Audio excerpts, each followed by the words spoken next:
लेकिन उनके साथ साथ जो हमारे सबसे नज़दीक हैं, बाकी जगह तो सब जगह कोई दूत आया होगा, कोई पैगंबर आया होगा, हमारे तो हर जगह भगवान ने स्वयं अवतार लिया है।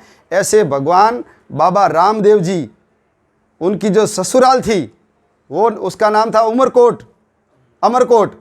अमरकोट का नाम बदल करके अभी क्या बना दिया, उमरकोट बना दिया। अमरकोट सोडों के वहाँ भगवान बाबा रामदेव जी की ससुराल थी, बारात लेकर के गए थे और वहाँ जा कर के उन्होंने चमत्कार दिखाया और अपनी विकलांग पत्नी के पैर ठीक कर दिए और वो पैरों के ऊपर चल करके फेरे खाती है। ऐसे चमत्कारिक बाबा रामदेव जी की ससुराल अमरकोट आज क्या हो गया, हमसे कट करके अलग हो गया और उसका नाम बदल करके उमरकोट कर दिया गया। बाबा रामदेव जी तो एकदम समरसता के प्रेरणा स्रोत।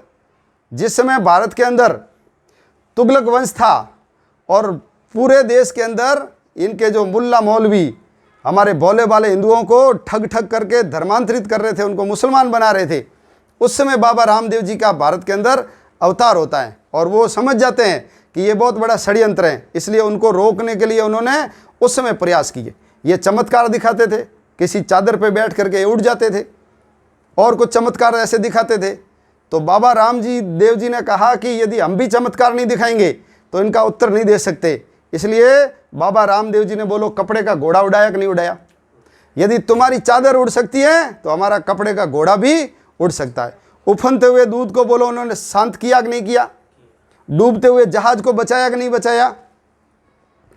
बोलो लूण, मिस्री का लूण बनाया कि नहीं बनाया और वापस उसकी मिस्री बनाई कि नहीं बनाई। ये चमत्कार किसने किए, ये बाबा रामदेव जी ने किए। और ये जितने उधर मेघवाल और भील हैं जिनके अंदर जाकर के ये सारे पीर पर्चा दिखाते थे, तो बाबा रामदेव जी भी वहाँ जाने लगे और वहाँ जाकर के उन्होंने जागरण यानी सत्संग वो आरंभ किए। जैसे ही वो जुम्मा बोलते हैं, जुम्मा यानी शुक्रवार की जो नमाज होती है, जुम्मे की नमाज बोलती है, बाबा रामदेव जी ने कहा ये भी हमारा जुम्मा है और इस जुम्मे के द्वारा हम जागरण करेंगे और लोगों को सचेत और सावधान करेंगे। इनके झांसे के अंदर मत आओ, सर्वश्रेष्ठ धर्म है तो कौन सा धर्म है, ये हमारा हिंदू धर्म है। तो ऐसा जन जागरण करने का काम किन्होंने किया, बाबा रामदेव जी ने। और आज भी कहीं सत्संग होते हैं तो ये मेघवाल समाज का व्यक्ति यदि वहाँ नहीं आता, उसको रिक्शिया बोलते हैं, वो आकर के जब तक जागरण नहीं देता तो उस जागरण को हम पूरा भी नहीं मानते। उन्होंने डाली बाई को अपने सगी बहन से भी ज़्यादा स्नेह और प्रेम दिया। तो ऐसे चमत्कारी बाबा। और जब एक बार पीर आ गए उनके पास तो उन्होंने उनके बैठने के लिए चमत्कार करके 5 पीपल बोलो लगाए कि नहीं लगाए। और पीरों ने कहा हम तो भोजन नहीं करते, हमारे कटोरे कहाँ रह गए, मक्का में रह गए। तो बाबा रामदेव जी ने बोलो हाथ लंबा किया कि नहीं किया है। अपन बोलते हैं ना कानून के हाथ बहुत लंबे हैं, लेकिन बाबा रामदेव जी का हाथ तो कानून से भी कई गुना लंबा है। चलती बरसात के अंदर मक्का से बोलो 5 पीरों के कटोरे ला करके बिना हाथ पानी से गीला किए वर्षा में ला करके दिया। और जब ये चमत्कार पीरों ने देखा तो बाबा रामदेव जी को सभी पीरों ने क्या किया, प्रणाम किया। इसलिए बाबा रामदेव जी को हम क्या कहते हैं, पीरों का पीर। ये महापीर है, यानी पीरों को भी चमत्कार दिखा दिया जिन्होंने।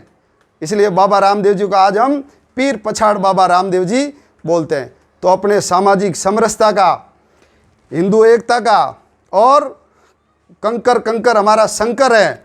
हर नदी हमारे लिए गंगा जल जैसी पवित्र है और हम मरने के बाद भी गंगा की धारा में ही राख बन करके जाते हैं। और कोई गंगा की धारा में कान लगा करके सुनेगा ना तो उसमें भी किसकी जय आएगी, बाबा रामदेव जी की जय आएगी, भारत माता की जय आएगी। ऐसे सामाजिक समरसता के जो प्रेरणा स्रोत थे बाबा रामदेव, उसके कारण ये जो पोखरण और जैसलमेर और ये सीमा से लगता हुआ जो सारा क्षेत्र है, ये फलोदी आदि, इसके अंदर यदि बाबा रामदेव जी नहीं होते तो ये सारे लोग धर्मांतरित होकर के क्या बन जाते, मुसलमान बन जाते।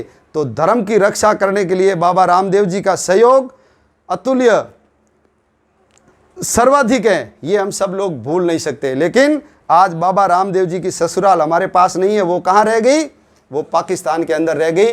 तो ये जितने स्थान हमारे हाथ से गए, हमको सबको स्मरण रखना चाहिए और हमको भगवान से प्रार्थना करनी चाहिए बाबा रामदेव जी से कि हमको वो ताकत दे कि हम पुनः वो स्थान सब प्राप्त करें। हमारी फूट असंगठन उसके कारण ये स्थान चले गए, लेकिन हम मजबूत बनेंगे तो ये सारे स्थान वापस हमारे पास आएंगे। और हम जैसे बाबा रामदेव जी के लिए यात्रा करके पैदल जाते हैं, ऐसी कभी यात्रा हम कहाँ लेकर जाएंगे? अमरकोट लेकर के जाएंगे।